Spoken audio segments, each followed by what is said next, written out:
দর্শক আসসালামু আলাইকুম। আপনারা দেখতে থাকুন বাংলাদেশের জামাত ইসলামের যে কর্মসূচি তারা পালন করছে, 5 দফা দাবিতে তাদের কর্মসূচি।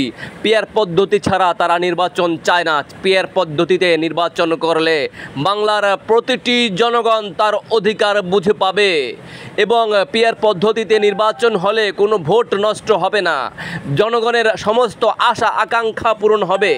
এছাড়া আর কোনো পদ্ধতি নেই, পন্থা নেই যাতে জনগণের কোনো আশা আকাঙ্ক্ষা পুরো হবে। ভিউয়ার্স, এই জন্য সারা বাংলাদেশ এখন উত্তাল হয়ে গেছে। এত শিবির, এত জামাত কোথায় ছিল রে ভাই? এত জামাত কোথায় ছিল? 16টা বছর এত জামাত দেখিনি। তাহলে কি তারা চোখে দেখেনি? তাহলে কি তারা কানা? তাহলে কি তারা আসলে ঠাকুর পায় না? এটা আসলে তারা আসলে ভ্রাম্য পথে ছিল, তারা আসলে সঠিক পথে ছিল না। এই জন্য তাদের চোখে ছিল ধুলোয় মেশানো এবং এই জন্য এত জামাত তারা চোখে দেখেনি। দীর্ঘ 16 বছর তারা এমনভাবে কাজ করেছে যে কাজের কারণে তাদের আগের তুলনায় এখন আরও 3 থেকে 4 গুণ হয়েছে। 3 বারং 16 যদি হয়, 3 × 48 অর্থাৎ 3 গুণ হয়েছে।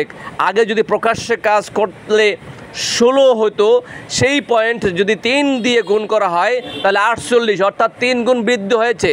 আসলে জামাত শিবিরকে কখনোই দমিয়ে রাখা সম্ভব নয়।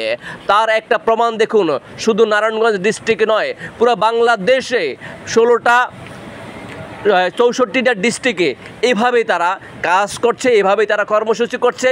শত শত হাজার হাজার লক্ষ লক্ষ জনগণ এখানে নেমে গেছে। সাধারণ জনগণ, রিক্সাওয়ালা, ঠেলাগাড়িওয়ালা, মুদিওয়ালা এবং রাস্তায় যে যানবাহনের যে ড্রাইভার চালক তারা পর্যন্ত নেমে গেছে। সাধারণ জনগণ নেমে গেছে।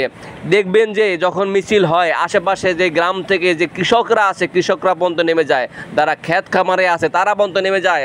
আসলে বাংলাদেশটাকে এখন পূর্ণভাবে সুন্দরভাবে তারা দেখতে চায়। পৃথিবীর বুকে যেন বাংলাদেশ মাথা উঠিয়ে দাঁড়াতে পারে। তারা আর দুর্নীতি চায় না, তারা একটু শান্তিতে চায়। এই শান্তির মাধ্যমেই তারা খুঁজছে ইসলামের সুমহান বাণী। এছাড়া আর কোনো পথ নেই। জামাত ইসলাম ছাড়া মানুষের জনগণকে আসলে কোনো শান্তি দিতে পারবে না। সমস্ত দলকে ক্ষমতায় নিয়ে গিয়েছে এই জনগণ দেখেছে তারা আসলেই ভ্রান্ত। তারা আসলে মুখে বলে এক, কাজ করে আর এক। এই জন্য জনগণের এখন একটার তৃষ্ণা যে যদি জামাত ইসলাম ক্ষমতা যেতে পারে তাহলে এই বর্তমানে যে খারাপ পরিস্থিতি, দুর্নীতি, চাঁদাবাজ, এগুলো রাহাজানি, এগুলোকে সব দূরীকরণ করে বাংলাদেশকে একটা শান্তির পরিবেশ দিতে পারবে। এই জন্যই সাধারণ জনগণ এখন এমনভাবে নেমেছে যে তারা একটু প্রশান্তিতে থাকতে চায়, তারা তাদের অধিকার বুঝে নিতে চায়। তারা এই অধিকার বুঝে পাওয়ার জন্য জামাত ইসলামের পিছনে হেমিলনের বাঁশিওয়ালার মতো ছুটে চলছে। ভিউয়ার্স, দেখতে থাকুন। দেখতে দেখতে পাগলের মতো হয়ে যাবেন, উম্মতের মতো হয়ে যাবেন যে এত জামাত শিবির আসলে কোথায় ছিল, 16 বছরে কেন খুঁজে পায়নি। আসলে এত মানুষ তখন তৈরি হয়েছে, তখন তৈরি করার একটা কারিগর সিস্টেম ছিল। এটাই জামাত ইসলাম, তাদেরকে নিঃস্ব দেওয়ার সম্ভব নয়।